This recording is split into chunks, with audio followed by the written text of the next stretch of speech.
Good morning holy spirit ഭാഗം 13. ബോബിന് ഭ്രാന്ത് പിടിച്ചോ?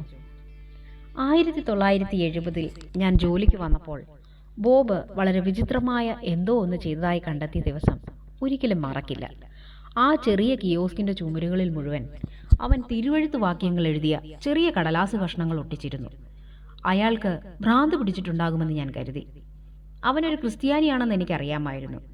അവൻ എന്നോട് അത് പറഞ്ഞിരുന്നു. പക്ഷേ ഇതല്പം അതിരു കടന്നതല്ലേ? ഞാൻ എന്നോട് തന്നെ പറഞ്ഞു, അവൻ എന്തിനാണിത് ചെയ്യുന്നത്? എനിക്ക് വേണ്ടിയാണോ? എനിക്ക് അവനേക്കാൾ നന്നായി ബൈബിൾ അറിയാം. ഒടുവിൽ ഞാൻ അവനോട് ചോദിച്ചു, ഈ കടലാസ് കഷ്ണങ്ങൾ കൊണ്ട് നീ ഉദ്ദേശിക്കുന്നത് എന്താണ്? ഉടനെ അവൻ എന്നോട് സാക്ഷ്യം പറയാൻ തുടങ്ങി. അവൻ അത് നിർത്താൻ പോകുന്നില്ല എന്ന് ഞാൻ കരുതി. അത് കഴിഞ്ഞപ്പോൾ ഈ ഭ്രാന്തനിൽ നിന്ന് കഴിയുന്നത്ര അകന്നു നിൽക്കാൻ ഞാൻ ദൃഢനിശ്ചയം ചെയ്തു. കുറെ കാലം ഞാൻ അവനെ ഒഴിവാക്കാൻ ശ്രമിച്ചു.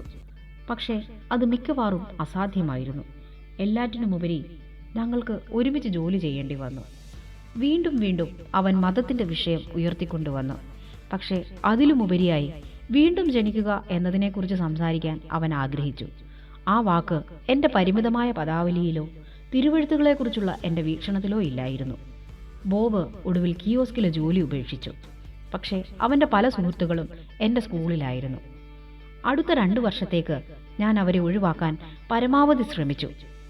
അവർ ഒരു കൂട്ടം വിചിത്രന്മാരാണ് എന്ന് ഞാൻ കരുതി. അവർ വിചിത്രമായി കാണപ്പെട്ടിരുന്നു.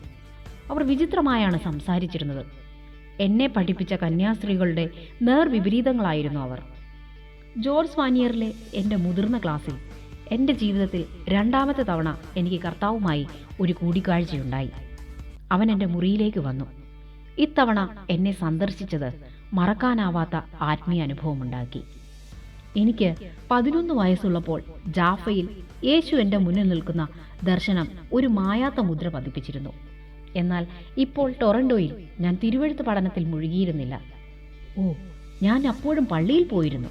പക്ഷേ എനിക്ക് സംഭവിച്ചത് തികച്ചും അപ്രതീക്ഷിതമായിരുന്നു. ആ സംഭവത്തിൽ ഞാൻ സ്തബ്ധനായി. 1972 ഫെബ്രുവരിയിലെ ആ തണുത്ത രാത്രിയിൽ എൻ്റെ കിടപ്പുമുറിയിൽ എന്താണ് സംഭവിച്ചതെന്ന് ഞാൻ നിങ്ങളോട് കൃത്യമായി പറയട്ടെ. ദർശനത്തിൻ്റെ ചുരുളഴിഞ്ഞു. ഞാൻ ഒരു നീണ്ട ഇരുണ്ട പടികൾ ഇറങ്ങുകയാണ്. അത് വളരെ കുത്തനെയുള്ളതായിരുന്നു. ഞാൻ വീഴുമെന്ന് എനിക്ക് തോന്നി. അത് എന്നെ ആഴമേറിയതും അനന്തവുമായ ഒരഗാധത്തിലേക്ക് നയിച്ചു. ഞാൻ എൻ്റെ മുന്നിലും പിന്നിലുമുള്ള ഓരോ തടവുകാരുമായി ചങ്ങലകൾ കൊണ്ട് ബന്ധിക്കപ്പെട്ടിരുന്നു. ഞാനൊരു കുറ്റവാളിയുടെ വസ്ത്രമാണ് ധരിച്ചിരുന്നത്. എൻ്റെ കാലുകളിലും കൈത്തണ്ടകളിലും ചങ്ങലകളുണ്ടായിരുന്നു. എൻ്റെ മുന്നിലും പിന്നിലും അവസാനിക്കാത്ത അത്ര തടവുകാരുടെ ഒരു നീണ്ട നിരയുണ്ടായിരുന്നു.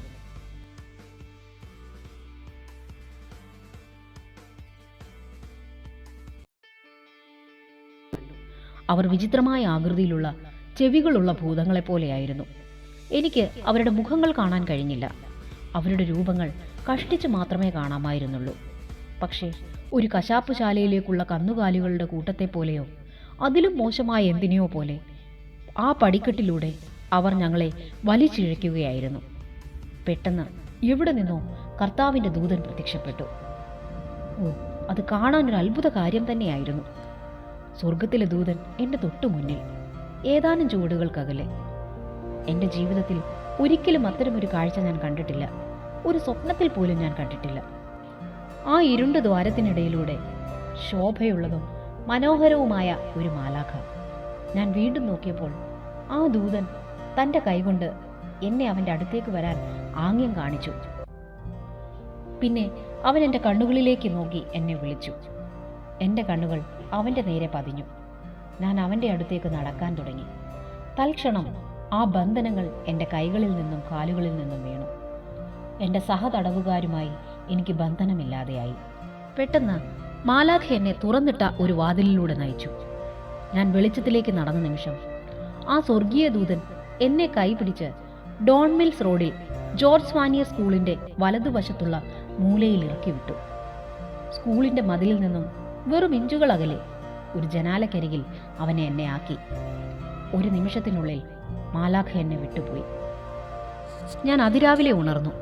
ക്ലാസുകൾ ആരംഭിക്കും മുമ്പേ തന്നെ സ്കൂൾ ലൈബ്രറിയിലേക്ക് ഞാൻ ഓടി.